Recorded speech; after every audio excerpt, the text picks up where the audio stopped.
Halo, saya Chandra Wahyuni, dosen program studi S1 Kebidanan dari Institut Ilmu Kesehatan Strada Indonesia. Dan spesialisasi saya pada bidang asuhan kebidanan persalinan dan bayi baru lahir, asuhan kebidanan nifas dan menyusui, serta asuhan kebidanan kesehatan reproduksi dan keluarga berencana. Pada hari ini, saya akan menjelaskan teknik pengajaran pada mata kuliah saya, yaitu dengan asuhan kebidanan ibu nifas dan menyusui menggunakan metode DIA, yaitu Delivery, Interaction, dan juga Assessment. Pada mata kuliah asuhan kebidanan nifas dan menyusui ini memiliki bobot 5 SKS yang terdiri dari materi dan juga praktek. Pada mata kuliah ini diampu oleh tim teaching, di mana tim teaching ini terdiri dari 3 tim dosen dengan jumlah pertemuan sebanyak 16 kali pertemuan, di mana masing-masing pertemuan memiliki durasi 200 menit. Sebelum saya menjelaskan lebih lanjut teknik dari pengajaran mata kuliah saya, terlebih dahulu saya akan menjelaskan deskripsi singkat pada mata kuliah asuhan kebidanan nifas dan menyusui ini. Asuhan kebidanan nifas dan menyusui ini merupakan asuhan yang diberikan oleh bidan kepada ibu setelah persalinan dan juga tentunya kepada bayinya, yang meliputi pertama, penilaian kondisi umum untuk ibu dan bayi, yang kedua, pencegahan infeksi, yang ketiga, kebutuhan dasar ibu nifas, pemberian terapi, perawatan payudara, perawatan luka, dan juga mempersiapkan sibling dan juga keluarga berencana. Nah, setelah kita tahu gambaran secara singkat dari mata kuliah asuhan kebidanan nifas dan menyusui ini, selanjutnya saya akan menjelaskan teknik yang saya gunakan ketika saya mengajar pada mata kuliah ini, yaitu dengan menggunakan metode DIA, yaitu Delivery, Interaction, dan juga Assessment. Yang pertama, yaitu Delivery. Bagaimana saya menyampaikan perkuliahan kepada mahasiswa, di mana pada delivery ini saya menggunakan 2 strategi yang saya gunakan. Yang pertama, saya menyampaikan dengan menggunakan textbook. Textbook yang saya gunakan salah satunya adalah buku yang berjudul Asuhan Ibu Nifas dan Menyusui dari PPSDM Kementerian Kesehatan Republik Indonesia, dan juga buku karya saya dan juga tim dari penelitian nifas kami. Yang kedua, pembahasan studi kasus, di mana pada kelas ini setiap minggunya akan saya berikan kasus yang dimana mahasiswa harus mengerjakan kasus ini, kemudian mereka membuat rangkuman, dan terakhir yaitu mempresentasikan hasil pada pertemuan selanjutnya. Teknik yang kedua adalah dengan menggunakan interaction. Bagaimana saya berinteraksi kepada mahasiswa saya? Di dalam perkuliahan, saya ada beberapa saluran komunikasi yang biasa saya gunakan. Contoh yang pertama, ketika di dalam kelas, saya biasanya memberikan motivasi-motivasi kepada mahasiswa untuk berperan aktif, berpartisipasi, dan bertanya lebih aktif tentang tema yang akan diberikan ataupun tema yang sudah dibahas pada hari tersebut. Yang kedua, dengan menggunakan media sosial, salah satunya dengan menggunakan WhatsApp group, bisa menggunakan Classroom ataupun Google Meet sebagai sarana mahasiswa melakukan diskusi. Dan yang ketiga, dengan menggunakan Zoom ataupun YouTube, di mana media ini digunakan untuk memberikan atau mengupload materi. Yang ketiga, dari DIA, yaitu A, Assessment, bagaimana saya memberikan penilaian kepada mahasiswa saya. Pada pertemuan pertama, biasanya saya melakukan kontrak perkuliahan dengan mahasiswa saya, di mana kontrak perkuliahan ini kita sepakati antara dosen dan juga mahasiswa. Di dalam kontrak perkuliahan tersebut, memuat cara saya menilai dan juga berapa bobot dari penilaian tersebut, di mana mahasiswa akan lebih tahu secara awal sehingga mahasiswa mampu untuk mempersiapkan diri, mempersiapkan strategi agar perkuliahan mereka bisa berjalan lancar dan tentunya akan mendapatkan nilai yang memuaskan. Selanjutnya, saya akan memberikan cuplikan pengajaran saya pada mata kuliah Asuhan Kebidanan Nifas dan Menyusui ini dengan pokok bahasan kebutuhan dasar ibu nifas secara online dengan menggunakan media Zoom. Oke, baik. Teman-teman bisa dimulai ya. Suara saya cukup jelas terdengarnya. Selamat siang dan salam sejahtera untuk teman-teman yang beragama lain. Terima kasih sudah join pada pertemuan kali ini, di mana untuk pertemuan kedua hari ini masih di mata kuliah Kebutuhan Dasar Ibu Nifas dengan saya, Ibu Chandra Wahyuni. Kita hari ini akan belajar terkait apa saja kebutuhan yang dibutuhkan oleh ibu selama masa nifas. Sebelum saya masuk ke materi pada pertemuan kedua kali ini, saya ingin bertanya ataupun mengevaluasi dari pertemuan sebelumnya. Di pertemuan pertama, kita sudah membahas terkait dasar-dasar atau konsep dasar dari asuhan masa nifas. Ada pertanyaan terkait pertemuan pertama? Ada yang mau ditanyakan? Tidak ada, Bu. Sudah cukup, jelas ya? Baik, kita bisa memulai di pertemuan kedua. Saya harapkan semua teman-teman bisa belajar pada pertemuan ini secara maksimal. Oke. Pada pertemuan kali ini di mata kuliah Asuhan Nifas dan Ibu Menyusui, kompetensi yang kita peroleh atau yang saya harapkan, yang kami harapkan dari pokok bahasan kebutuhan dasar Ibu Nifas ini, yang pertama yaitu Ibu Nifas mendapatkan nutrisi dan cairan. Kebutuhan akan yang kedua ambulasi, eliminasi, istirahat, personal hygiene, seksualitas, olahraga ataupun senam nifas, serta keluarga berencana ataupun KB. Pada sesi hari ini, karena kita juga berbatas waktu, yang pertama kita akan membahas terkait nutrisi dan cairan. Apabila nanti di pertemuan ini waktunya habis, maka kebutuhan dasar yang lainnya akan kita bicarakan di pertemuan selanjutnya. Untuk kebutuhan nutrisi dan cairan, bahwasanya kita tahu untuk nutrisi dan cairan ini sama halnya nutrisi kebutuhan untuk ibu nifas ini sama seperti kebutuhan kita yang umum atau tidak dalam masa nifas. Kira-kira apa saja kebutuhannya? Yang pertama, adanya sumber tenaga atau energi. Nah, di mana untuk ibu nifas ini sama seperti kita umum, mereka juga membutuhkan sumber tenaga atau sumber energi. Di mana teman-teman bisa melihat di sini, untuk sumber energi ini diperlukan untuk pembakaran tubuh, untuk pembentukan jaringan, serta di sana adalah untuk memenuhi kebutuhan energi. Ini yang pertama adalah energi. Dari mana saja energi ini bisa kita peroleh, ya? Energi ini atau sumber tenaga ini, teman-teman bisa memperoleh yang pertama, ini dari sumber-sumber karbohidrat. Seperti beras, sagu, jagung, tepung, ataupun umbi-umbian yang lain. Ataupun ketika teman-teman di daerah tertentu ada jenis makanan lain yang memang itu mengandung karbohidrat, mengandung energi, itu bisa. Sehingga tidak terbatas harus beras, sagu, tepung, ataupun jenis umbi-umbian. Oke. Dari sini bisa dipahami? Bisa dipahami teman-teman semua ya? Baik. Bisa, Bu. Oke, terima kasih. Kita lanjut. Sedangkan di sini ada juga lemak. Jadi kalau tadi sumber energi dari karbohidrat, yang kedua di sini juga berasal dari lemak, di mana lemak ini teman-teman bisa memperoleh dari lemak hewani ataupun lemak nabati. Di mana kalau lemak hewani teman-teman bisa mendapatkannya dari salah satu contohnya di situ keju.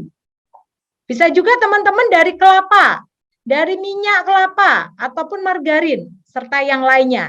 Yang di mana sumber-sumber tersebut adalah mengandung zat lemak hewani.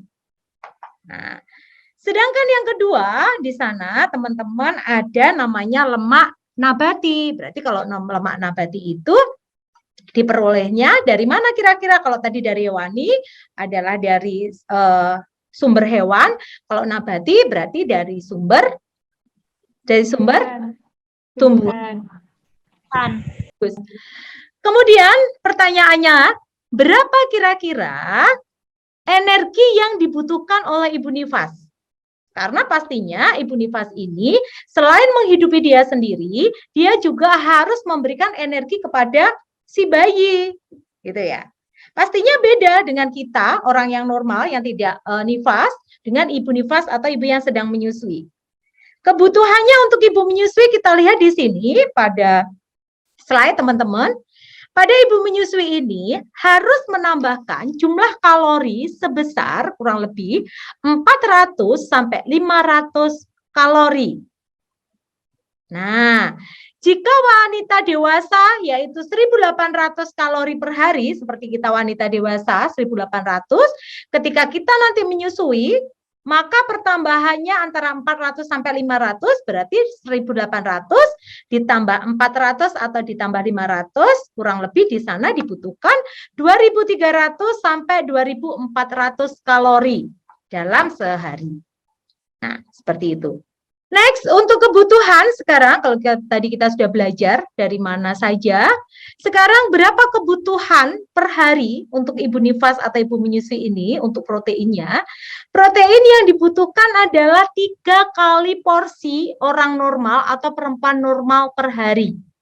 Berarti kalau kita misalnya sehari 1 telur, maka kita lipat gandakan dalam 1 hari itu 3 telur.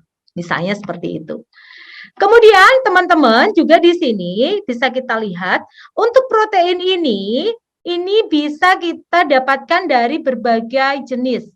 Bisa dari telur, kemudian dari susu, dari yogurt, dari jenis ikan, dari daging, dari unggas ataupun dari kacang-kacangan. Nah, dengan kebutuhan atau dengan ini sebagai seperti yang sudah saya tuliskan pada slide. Misalnya di sini untuk kebutuhan 3 sehari untuk proteinnya, ini bisa diganti dengan 3 gelas susu. Misalnya si ibu itu mengkonsumsi sehari itu sudah 3 gelas susu, apakah perlu telur lagi? Perlu daging lagi? Maka di sana ketika dia sudah mendapatkan atau sudah konsumsi 3 susu, yang lain ini bisa dikurangi. Atau misalnya dia dalam 1 hari susunya 1 gelas, kemudian yogurtnya, ada yogurt, kemudian ada ikannya. Sehingga di sini dari ketiga itu sudah mengandung protein, maka di sana porsinya bisa dihitung kembali. Sehingga kebutuhan dalam sehari itu 3 porsi. Nah, ini teman-teman bisa lihat porsinya. Kemudian yang ketiga, jenis yang ketiga adalah sumber pengatur atau pelindung. Kalau kita tadi sudah belajar tentang energi, sudah belajar protein, sekarang kita belajar tentang mineral, vitamin, dan juga air. Di mana dari mineral, vitamin, dan air ini adalah sebagai pengatur atau pelindung di dalam tubuh kita. Ini digunakan untuk melindungi kelancaran dari metabolisme, dari serangan penyakit, dan juga mengatur kelancaran metabolisme di dalam tubuh kita. Dari mana sumber-sumber ini semuanya? Teman-teman bisa dilihat, sumber zat pengatur dan pelindung ini bisa diperoleh dari jenis sayur dan juga dari buah-buahan segar. Nah, kalau kita di sini air, tidak melulu harus air putih gitu ya. Kemudian ibu menyusui ini juga untuk kebutuhan air putihnya, ini minimal paling sedikit adalah 3 liter dalam 1 hari. Nah, sehingga di sini ketika teman-teman nanti menjumpai si ibu minumnya katakanlah dalam 1 hari ditanya, ibu kira-kira kebutuh berapa gelas air putih yang ibu biasa minum dalam 24 jam misalnya. Pagi 1 gelas, siang 1 gelas, sore 1 gelas, malam 1 gelas. 1 gelasnya 1 gelas standar yang 1 gelas 250. Maka kita bisa hitung 250 kali 4 hanya 1000 mili. Berarti 1000 mili sama halnya dengan 1 liter. Berarti kebutuhannya akan air ini kurang. Maka akan kita sampaikan bagaimana cara minum air putih agar si ibu itu merasa tidak istilahnya tidak satu kali minum terlalu banyak air putihnya. Kita bisa memberikan jadwal, misalnya di pagi setelah bangun tidur 1 gelas. Nanti 1 jam setelah itu 1 gelas lagi, dan selanjutnya. Sampai kita dapatkan 24 jam itu ibu mampu menghabiskan air kurang lebih 3 liter air. Seperti itu. Sehingga untuk minumnya ini tidak langsung borongan, harus misalnya 3 liter atau setengah liter dalam 1 kali minum, tidak. Nah, gitu. Nanti kita ajari klien kita bagaimana cara konsumsi air biar nanti dalam 1 hari itu mendapatkan 3 liter air, gitu ya. Oke. Next, di sini ada jenis-jenis mineral yang sangat penting untuk tubuh kita. Yang pertama ada zat kapur, fosfor, zat besi, zodium, kalsium. Nah, di mana untuk jenis-jenis mineral ini, teman-teman bisa kita lihat di sini. Yang pertama, zat kapur ini. Manfaatnya apa untuk zat kapur ini? Zat kapur dibutuhkan untuk pembentukan tulang. Oke, apakah si baby ketika ibu itu menyusui, bayinya, apakah dia akan langsung mengkonsumsi makanan seperti itu? Tidak. Pastinya konsumsi ini adalah dikonsumsi oleh ibu. Sehingga bayi akan mendapatkan semua nutrisi ataupun kebutuhan ini dari ibu. Sehingga nanti kita perlu memberikan informasi yang detail, informasi yang jelas kepada si ibu yang menyusui. Nah, untuk zat kapur ini bisa diambil atau bisa diperoleh dari sumber-sumber seperti susu, keju, kacang-kacangan, sayuran, dan juga dari jenis sayuran hijau. Teman-teman di sini bisa lihat pada gambar ada susu, ada keju, ada jenis kacang almond, kemudian ada sayuran hijau yang di sini bisa sebagai sumber zat kapur. Oke, yang kedua ada fosfor, di mana fosfor ini dibutuhkan untuk pembentukan kerangka dan gigi baby, kerangka dan gigi anak.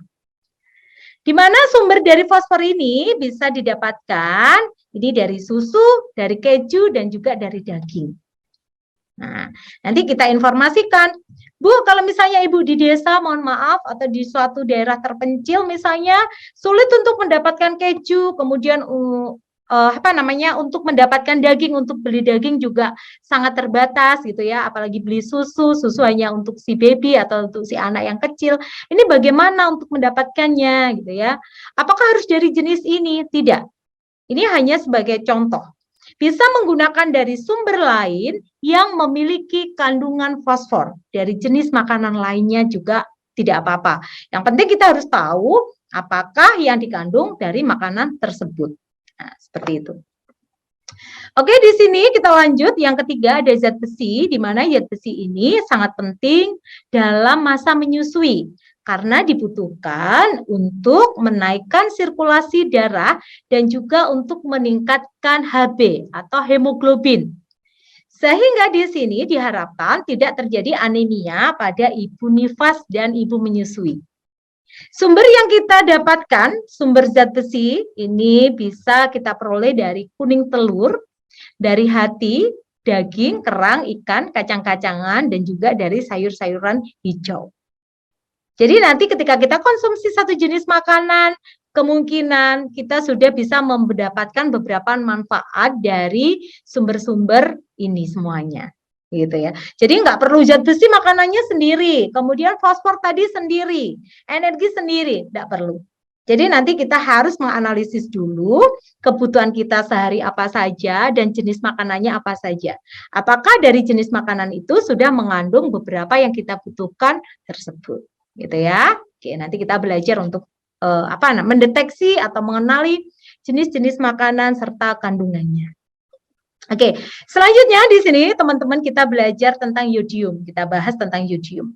Di mana untuk yodium ini digunakan untuk mencegah timbulnya retardasi mental atau kelemahan mental atau keterbelakangan mental. Dan juga untuk mencegah kekerdilan. Atau kalau kita lihat di sini, kita pernah belajar, pernah mendengar tentang stunting. Nah, stunting adalah suatu pertumbuhan yang tidak sesuai dengan usia. Atau biasanya anaknya cenderung condong lebih pendek daripada usianya. Nah, kalau kerdil ini tidak seperti ini. Dia memang untuk pertumbuhannya ini ada namanya mal atau di sana disebut keterbelakangan itu. Dari ini semuanya, dari jenis makanan dan mineral yang sudah saya jelaskan hari ini, yaitu merupakan kebutuhan dasar nutrisi dan cairan untuk ibu nifas dan juga ibu menyusui.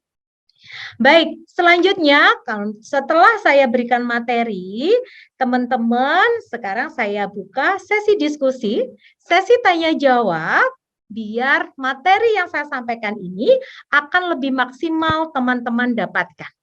Oke, saya persilakan untuk teman-teman yang mau memberikan pertanyaan, bertanya, ataupun memberikan informasi, ataupun mau sharing terkait tema pada hari ini, saya persilakan untuk raise hand, kemudian nama dan juga pertanyaan. Saya persilakan teman-teman semuanya. Oke, silakan. Oke, Mbak Martina Dorti, silakan dibuka mikrofonnya. Terima kasih Mbak Martina. Bu, saya mau bertanya tentang yang tadi kan untuk protein ya Bu, yang untuk hewan dan daging ya Bu. Baik. Kan waktu saya praktek di rumah bidan, saya menemukan setelah ibu itu bersalin, dia disuruh untuk mengonsumsi daging sapi Bu. Terus karena tidak ada daging sapi, ini ibunya tuh bertanya, katanya bisa dikonsumsi daging lain selain daging sapi gitu. Terus itu disuruhnya daging sapi aja, gak usah daging lain. Itu manfaatnya kenapa ya Bu? Terima kasih. Baik. Oke, terima kasih Mbak Martina Dorti. Pertanyaan yang luar biasa dan juga pengalaman ini langsung diperoleh oleh Mbak Martina ketika melakukan praktek klinik ya Mbak Martina ya. Oke, pertanyaannya tadi ketika dia praktek di rumah bidan, kemudian si bidan itu memberikan informasi untuk ibu mengkonsumsi jenis daging gitu ya. Untuk sumber protein tentunya ya Mbak Martina ya, untuk pemenuhan dari pergantian sel gitu ya. Di mana untuk protein ini sebenarnya ketika kita sulit mendapatkan atau kita tidak bisa menjangkau membeli daging, misalnya untuk teman-teman atau ibu-ibu di daerah pelosok misalnya, mohon maaf dengan sosial ekonomi yang lebih rendah, sehingga dia untuk mendapatkan daging ini kesulitan, maka protein ataupun jenis makanan lain ini bisa kita gantikan dengan jenis makanan lain. Tidak harus melulu dengan daging sapi. Misalnya dari protein apa yang bisa menggantikan untuk mempercepat penyembuhan luka ibu? Misalnya ibu kita tanya, di daerah ibu biasanya ibu mudah untuk mendapatkan jenis makanan seperti apa? Misalnya seperti ikan dari sungai, ikan gabus, atau ikan yang biasanya dipelihara oleh warga setempat, ataupun dari ikan-ikan dari laut, misalnya seperti itu. Ketika si ibu itu menyampaikan, di daerah saya banyak sekali jenis lele, jenis ikan gabus, serta jenis ikan yang lainnya. Apakah bisa dikonsumsi, Bu Bidan?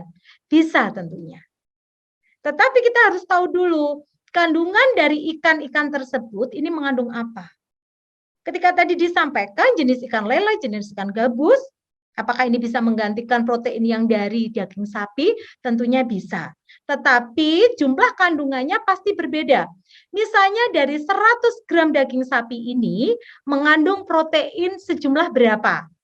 Harus kita bandingkan dengan 100 gram ikan gabus atau ikan lele, berapa? Gitu. Misalnya kebutuhan proteinnya adalah 300. Dalam satu potong daging 100 gram itu sudah memenuhi 300. Tapi dari sumber lele atau sumber ikan itu dalam setiap gram tersebut dia lebih rendah kandungannya. Berarti konsumsi ikannya harus ditambahi biar menutup atau bisa memenuhi 300 kebutuhan akan protein tersebut. Baik, terima kasih Mbak Martina. Baik, untuk selanjutnya, any question? Ada yang mau ditanyakan? Oke, silakan. Raise hand. Saya Bu bertanya Bu. Oke, silakan Mbak Asmaul Husna. Ya, saya izin bertanya, kalau kita konsumsi sambal-sambal gitu, apakah berpengaruh pada bayinya ya Bu ya ketika menyusui? Oke, baik, pertanyaan yang luar biasa. Itu saja Mbak Asmaul. Iya Bu. Oke, baik, terima kasih. Pertanyaan yang luar biasa tentunya untuk jenis makanan yang dikonsumsi oleh Ibu Nifas Ini contohnya tadi, kalau si ibu itu mengkonsumsi sambal, apakah berpengaruh? Seperti itu ya. Tentu saja ketika kita mengkonsumsi jenis makanan apapun, semua jenis makanan, ketika kita mengkonsumsi dalam jumlah yang tidak normal, baik itu berlebih atau kurang, pastinya di sana ada efeknya. Misalnya, kita lihat salah satu kandungan pada lombok atau pada cabai adalah dia mengandung vitamin C, seperti itu. Kemudian kita kebutuhan vitamin C itu dalam sehari berapa? Katakanlah.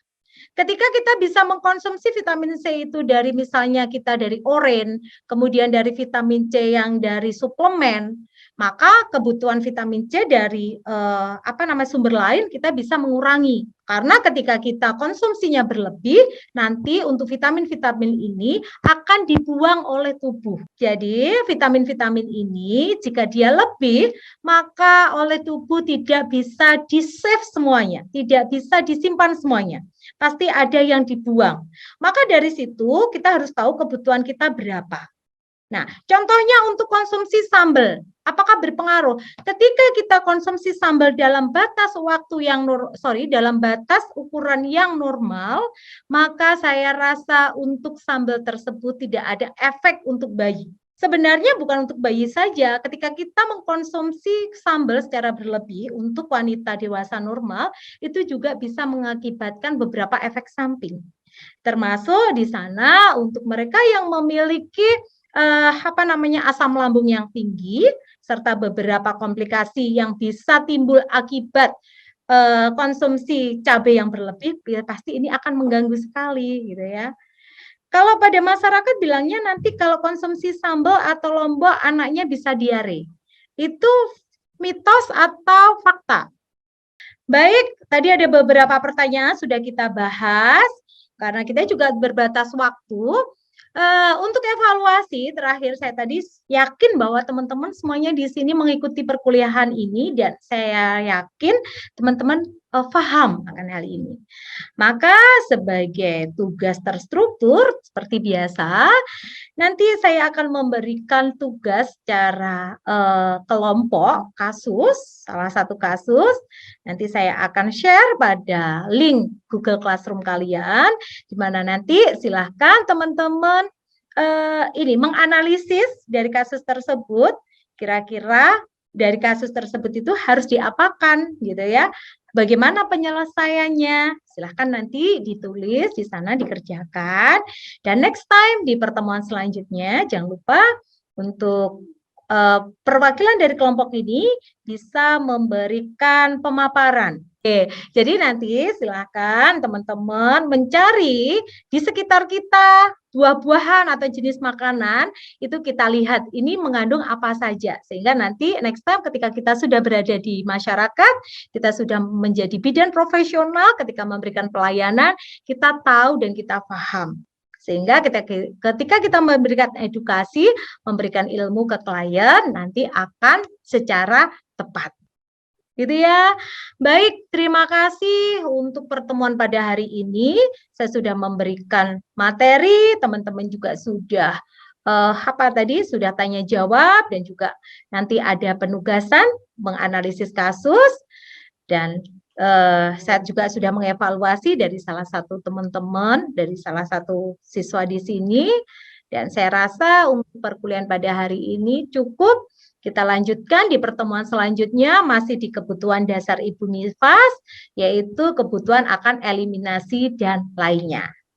Terima kasih untuk pertemuan pada hari ini. Semoga ilmu yang kita sampaikan, ilmu yang kita bahas hari ini bisa bermanfaat untuk kita semua, dan tentunya sebagai bekal teman-teman semua menjadi bidan yang profesional. Tentunya demi kesehatan ibu dan anak di seluruh wilayah Indonesia.